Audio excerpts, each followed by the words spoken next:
Iran America को एक मेज पर लाने के लिए पाकिस्तान ने फाइनल खेल दिया है, फाइनल मैच खेल दिया है। और जराए ये बता रहे हैं कि ईरान को मनाने के लिए पाकिस्तान की एक खुफिया टेक्निकल लोगों पर मुश्तमिल टीम ईरान पहुंच चुकी है और आइंदा 72 घंटों में बहुत ही अहम पेशरफ्त होने वाली है और ईरान और अमेरिका एक मेज पर आने वाले हैं। दूसरी बड़ी, इससे भी बड़ी खबर यह है, रूस ने पहली दफा इसराइल के खिलाफ सफारती स्ट्राइक किया है। इस वजह से इसराइल के तोते उड़ गए हैं। रूस ने इसराइल के 40 से ज्यादा इंतहाई उसकी खुफिया एजेंसियों के लोग पकड़ लिए और साथ ही ऐलान कर दिया है कि ईरान का दुश्मन रूस का दुश्मन। नाज़रीन, ये अब तक की ताज़ा तरीन है जो मैंने आप तक पहुंचानी है और आपको बताना है कि दुनिया में क्या हो रहा है, ईरान अमेरिका जंग कहाँ खड़ी है और क्या होने जा रहा है आइंदा 72 घंटों में। ये मैंने आपको सारी तफसीलात बतानी है, लेकिन उससे पहले मैं आपको इससे बड़ी खबर देने वाला हूँ। जरा सुनिएगा। खबर यह है कि जो ईरान का सबसे बड़ा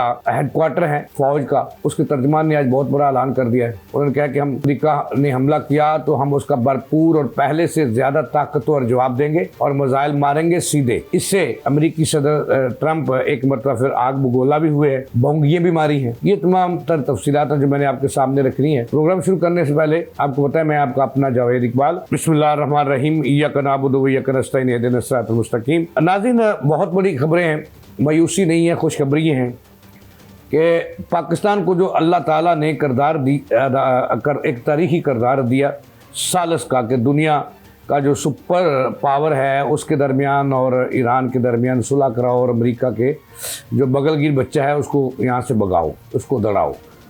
पाकिस्तान बिल्कुल संजीदगी के साथ वो करदार अदा कर रहा है और इंडियन मीडिया हो, यहूदी मीडिया हो, नेतन्याहू मीडिया हो, अफगानी मीडिया हो, वो मुज़ाकरात के हवाले से गलत तलाहत फैला रहा है और गलत खबरें दे रहा है। मैं आपको बताऊंगा कि असल खबर क्या है, इस वक्त की क्या सूरत हाल है। नाज़रीन, 5 पॉइंट पर ईरान और अमेरिका के दरमियान मुज़ाकरात जो थे वो डले हुए, ख़त्म नहीं हुए, डले हुए हैं। बातचीत का सिलसिला जारी है। इस पर ईरान का सबसे बड़ा मुतालबा ये था कि फिलफौर ईरानी बंदरगाहों की जो नाकाबंदी है वो अमेरिका ख़त्म करे और ख़ुसूसन जो अब नए ओर्म्स हैं उसकी नाकाबंदी ख़त्म करे और ये ईरान का हिस्सा है, ईरान का इलाका है, यहाँ से निकल जाए। नंबर 2, उन्होंने कहा कि अगर ईरान ने ये बंद करना है, प्रोग्राम रोल बैक करना है, ये बंद करना है इसको, या यूरेनियम चाहिए, तो इसराइल को भी उसको भी एटमी हथियारों से पाक किया जाए। जायज़ मुतालबा था। अब उसके बाद ये था कि अमेरिका मिडल ईस्ट से निकल जाए और एक नया मुतालबा आया कि अमेरिका अपने बगलगीर बच्चे से जो अफ़गानी उसके जो गज़ा और फ़लस्तीन के लोग उसकी जेलों में बांधा हैं उसको जो है बेगुनाहों को निकाला जाए और उनको फ़लस्तीन गज़ा में वापस भेजा जाए और ईरान के जो नुकसानात हैं वो पूरे करे जंग के दौरान। ये कोई, इससे अमेरिका जो है 2-3 चीज़ों से भाग गया। अमेरिका का ये मुतालबा था कि जी पहले जो है वो मुआहदा, उसके बाद वो अपने फॉर्म से अपनी नाकाबंदी ख़त्म करेगा, लेकिन इससे ईरान टस से मस नहीं हुआ। और देखें, ये मुज़ाकरात ख़त्म नहीं हुए, ये आगे चलने हैं और ईरान भी संजीदा है और अमेरिका उससे भी ज़्यादा संजीदा है। ट्रंप और अमेरिकी चाह रहे हैं कि जितनी जल्दी हो सके उनको सेफ पाथ मिले और फेस सेविंग हो उनकी और वो यहाँ से निकल जाएं। यही उनके हक़ में है, ये उनकी एजेंसियाँ भी कह रही हैं उनकी, अमेरिका की, और अमेरिका के ट्रंप के दोस्त भी कह रहे हैं कि कहाँ फंस गए, निकलो यहाँ से, वरना इज़्ज़त भी नहीं रहेगी और मुल्क भी टुकड़े टुकड़े हो जाएगा और नफ़रतें भी पैदा होंगी और आप मिड टर्म इलेक्शन भी हार जाओगे। तो इसमें अब जो है वो अमेरिका को फेस शेविंग चाहिए और अब सेफ पाथ चाहिए, जो अभी तक ईरान उसको देने के लिए तैयार नहीं है। यानी कि वो ये चाह रहा है आज ईरान ऐलान कर दे, ईरान के सारे मुतालबात अमेरिका मान जाएगा, सिर्फ एक कि हम जंग हार गए, अमेरिका जीत गया। ये ऐलान होना है कि अमेरिका, ट्रंप हर चीज़ ईरान के हवाले कर देगा, उनके जो नुकसानात हुए हैं वो भी पूरे करेगा, आपने हरम से भी निकल जाएगा और तमाम 10 के 10 जो ईरान के मुतालबात वो पूरे कर देगा। अच्छा, ये एक ही नुक्ता है, क्योंकि दरमियानी चीज़ें जो हैं वो बिल्कुल क्लियर हैं और बड़ी हद तक इस पर इतफाक़ हो चुका है। अब ज़रा ये बता रहे हैं कि ट्रंप ने एक और मुतालबा यही कर दिया है ईरान के सामने कि भाई मैं यहाँ से निकल जाता हूँ, आप सफ़ेद झंडी लहरा दो बार्डर पे ऊंचे मुकाम पर पहाड़ी पर चढ़कर कि बस करो भाई, तुसी पहलवान तो असी मारे। तो जनाबे वाला अभी ईरान जंग बंद हो जाएगी, अमेरिका निकल जाएगा और नुकसान भी पूरे करेगा। लेकिन ईरान ये मुतालबा मानने के लिए तैयार नहीं है। मैं ये दावे से कहता हूँ कि आज ईरान एक प्रेस कॉन्फ्रेंस करे राकची साहब या उनके स्पीकर या उसके तर्जमान, ईरानी फ़ौज के तर्जमान, पासदार ईरान के तर्जमान या पासदार इनकलाब के तर्जमान, कि जनाब ये सफ़ेद झंडा है, हमने लहरा दिया, अमेरिका जो है वो जंग जीत गया है, बस जंग बंद। तो जनाबे वाला 1 मिनट नहीं लगेगा, तमाम तर नुकसान पूरा करके रफू चक्कर हो जाएगा। अब ईरान ये मानने के लिए तैयार नहीं। ईरान उसके बूथ सवार है, वो कहता जी जंग हम जीत चुके हैं, अमेरिका तो जंग हार चुका। और ये बड़ी हद तक ईरान का मौक़िफ़ दुरुस्त भी है कि अमेरिका जंग हार चुका है और हम जो जीत चुके हैं। अब इसमें जो है बीमारी पड़ी हुई है अमेरिका को। और अब जो मैंने खबर देनी है, खबर ये है कि मुज़ाकरात ख़त्म नहीं हुए, मुज़ाकरात के दरवाजे बंद नहीं हुए, पाकिस्तान की सालसी ख़त्म नहीं हुई। पूरी दुनिया इस वक्त पाकिस्तान के गिर्द घूम भी रही है और इस्लामाबाद की तरफ देख रही है। अब पाकिस्तान ने चूँकि दुनिया में अमन कायम करने का वादा भी कर लिया है और कोशिशें भी कर रहा है अपने महदूद वसाइल में रहते हुए, अपना तमाम पाकिस्तान की क़यादत, वो अस्करी क़यादत हो, वो सियासी क़यादत हो, सब कुछ मुल्क के मसाइल को भूल कर छोड़ कर वो दुनिया में अमन कायम करने पर लगे हुए हैं, दिन रात एक ही हुए। अब जो खबर आ रही है कि ईरान के जो तहफ़्ज़ात हैं उनको दूर करवाने के लिए और कुछ लो कुछ दो की बुनियाद पर पाकिस्तान फिर एक दफ़ा मुतहरक हो गया। सफारती उन्होंने जो राब्ते हैं वो तेज़ कर दिए हैं।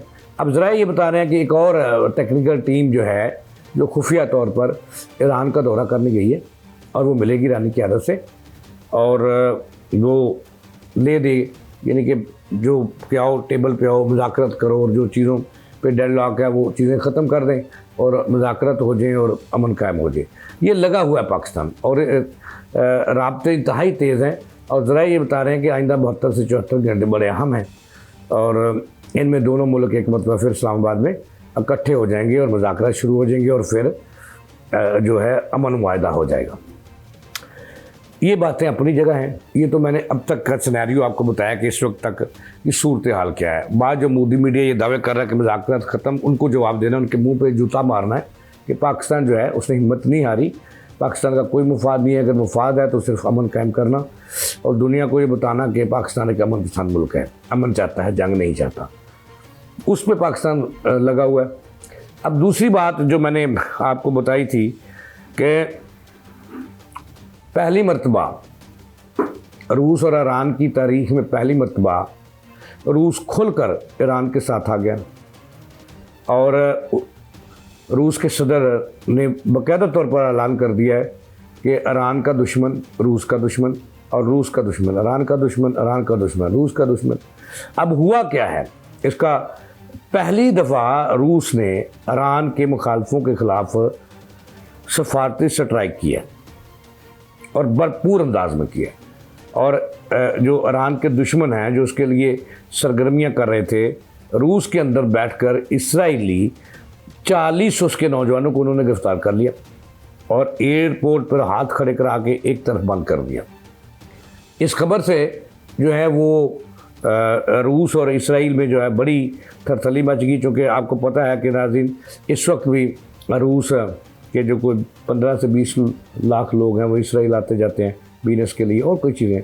लेकिन इस वक्त जो सूरत हाल हुई है वो ये हुई है कि रूस को इत्तला मिली कि 40 के करीब बड़े टेक्निकल लोग अमेरिकी सदर के जो बगलगिर बच्चा है नेतन्याहू, उसके 40 बड़े जो शीले कमांडर्स टाइप और टेक्निकल जो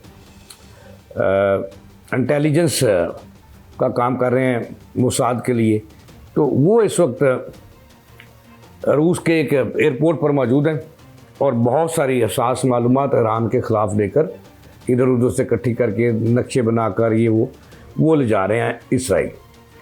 इस पर फौरी तौर पर हुक्म आया कि उनको पकड़ लो, और उनको पकड़ लो, और फौरी तौर पर उनको पकड़ लिया गया। ये खबर जो थी अमेरिका के बगलगीर बच्चे तक पहुंची और वहाँ तरतली मच गई, और फिर इसराइल का जो रूस में सफारत खाना है वो मतहरक हुआ, और 7 घंटे तक रूस ने उनसे पूछगिछ की इसराइलियों से। 40 इसराइली थे, जिनमें ज़्यादातर ज़राए ये बता रहे हैं कि मोसाद के लोग थे जो काम कर रहे थे, राह के लोग भी उसमें शामिल थे, जो वहाँ मालूमात इकट्ठी करके और बहुत सारी चीज़ें लेकर इसराइल जाना चाहते। वो तो सारी चीज़ें उन्होंने उनसे कब्ज़े में ले ली, और उनसे जो चीज़ें मिली उससे वो चकरा गए रूसी, और उन्होंने पकड़ लिया। मामला प्यूटन तक पहुंचा। प्यूटन कहा कि इनको पकड़ लो, भी जाने नहीं देना, क्योंकि ये जब उनसे तफ्तीश हुई तो उन्होंने बताया कि वो ईरान के ख़िलाफ़ यहाँ से कोई मालूमात लेने आए थे, कुछ चीज़ें लेने आए थे, कुछ सामान लेने आए थे, जो भी करने आए थे, लेकिन ईरान के एंटी थे वो। इस पर उन्होंने कहा जी कि जो इसका दुश्मन है, क्या कहते हैं, ईरान का दुश्मन वो रूस का दुश्मन है। अब इससे पर पूरी हरकत में मशीनरी आई ऊपर तक इसराइल की, और फिर 7-8 घंटे की जो तफ्तीश है उसके बाद उन्होंने हल्फनामे जो कि उनकी ज़बान में, उनके मज़हब में होते हैं, वो दिए, और उन्होंने क्या कि अगर इनमें से कोई बंदा आपको मतलूब हुआ तो हम उनको वापस कर देंगे। ये नाज़ी इतनी बड़ी खबर थी कि इससे भूचाल आ गया पूरे इसराइल में। तो वो कम कर रह गए कि पहली दफ़ा रूस ने ये सफारती स्ट्राइक की है इसराइल के ख़िलाफ़, और उसके जो बड़े टेक्निकल लोग थे, मुखबर टैब थे, मोसाद के जो मुखबर थे या एजेंट थे या इन्फॉर्मर थे, उनको उन्होंने पकड़ लिया स्ट्राइक करते हुए, और फिर जितने एड़ी चोटी का जोर लगाकर उन्होंने शराया है नेतन्याहू ने उन्हें, ये भी एक अपनी मिसाल आप था। तो तारीख़ में पहली मरतबा ऐसा हुआ है कि जनाब ये सारा तमाशा वहाँ पे लगा है, और रूस ने उनको दिन के वक्त तारे दिखा दिए और साबित कर दिया कि वो ईरान के साथ खड़े हैं। अब इससे भी बड़ी खबर जो एक और गर्दिश कर रही है कि 24 घंटे कबल अमेरिकी सदर से मदद मांगी थी यूएई के शेख राशिद ने कि उन्हें बचाया जाए, ईरान से बचाया जाए और उनकी मदद की जाए, और उनकी करेंसी एक्सचेंज का मादा भी किया जाए। बट इसमें जो ज़राए ये बता रहे हैं कि अमेरिकी सदर ने उनको खूब तंज किया कि आप इतने अमीर लोग हैं फिर भी मदद मांग रहे हैं। लेकिन इसके बाद की जो सूरत है वो मैं आपको बताने लगा हूँ। अब एक नया मुआहदा तजदीद अहद होने जा रहा है, ये मैं आपको कबल वक्त बता रहा हूँ कि पहले तो ये इतलात थी कि जो अमेरिका और यूएई में मुआहदा तो पहले से मौजूद था, लेकिन इस वक्त जो इतलात आ रही हैं कि थोड़ा सा तब्दील हो रहा है कि यूएई अपने निकाह में सिर्फ सऊदीया की दुश्मनी में 2 मुल्कों को ला रहा है, एक तो इसराइल को और दूसरा भारत को, कि उनसे कोई दफाई मुआहदे करने जा रहा है वो, और दोनों एक दूसरे के लिए जिएंगे मरेंगे, और इनकी सरपरस्ती करेगा ट्रंप, क्योंकि ट्रंप पे तो उन्होंने बराह रास्त मदद मांगी है। अब ट्रंप कहता है कि मैं नहीं जाऊंगा कहीं, मैं अगर मिडल ईस्ट तमाम का तमाम छोड़ दिया, वहाँ से अड्डे ख़त्म कर दिए, लेकिन यूएई से अड्डे ख़त्म नहीं करूँगा, क्योंकि वो मुझे खुद कह रहे हैं कि आप हमारे मुल्क में रहो और हमारी हिफाजत करो। अब उसके साथ साथ ये बताया जा रहा है कि वो इसराइल और भारतीयों से भी मदद ले रहे हैं और उनसे भी मुआहदे करने जा रहे हैं, मुख्तलिफ मुआशी और सकाफ़ती और इस तरह के जो दफाई मुआहदे हैं वो करने जा रहे हैं। ऐसा क्यों कर रहा है वो, इस पर ज़रा ये बता रहे हैं कि सिर्फ सऊदी अरब और पाकिस्तान की दुश्मनी में। ये थी अब तक की ताज़ा तरीन। जावेद इकबाल को दें इजाज़त चलाने के बाद।